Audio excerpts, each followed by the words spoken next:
We're exactly 98 days away from the all-important midterm elections, and President Donald Trump continues to clash with Republican lawmakers over his SAVE Act legislation that would actually provide for voter ID when heading to the polls. But nevertheless, what we're seeing here is the race is becoming increasingly more tight as we get closer and closer to voting day.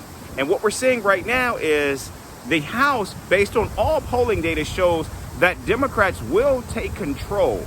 However, the Senate, the upper chamber, that's a completely different story. In fact, there are 6 races that could likely determine the outcome of who controls the Senate and ultimately who controls Congress.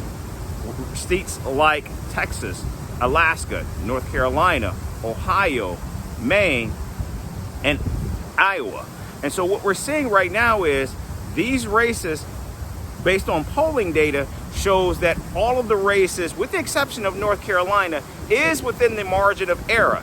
And it is Democrats, not Republicans, that are overwhelmingly leading in most of the money race in those seats. Now, what's interesting is if you look at the Republican apparatus, they control the lion's share of the money. In fact, President Donald Trump's own PAC and the Republican Party itself, they right now have hands on more than $400 million combined. Democrats, minus $2 million.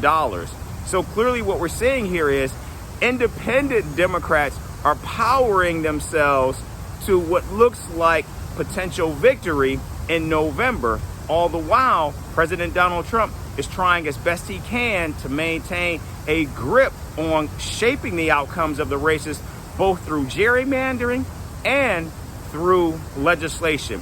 But what court after court after court has continued to say to this president, it is states, not the president, and certainly not the federal government, that controls elections.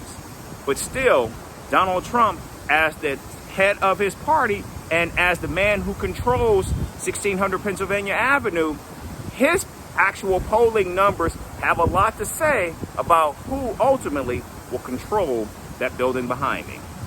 I'm Eric Ham, coming to you live from Capitol Hill.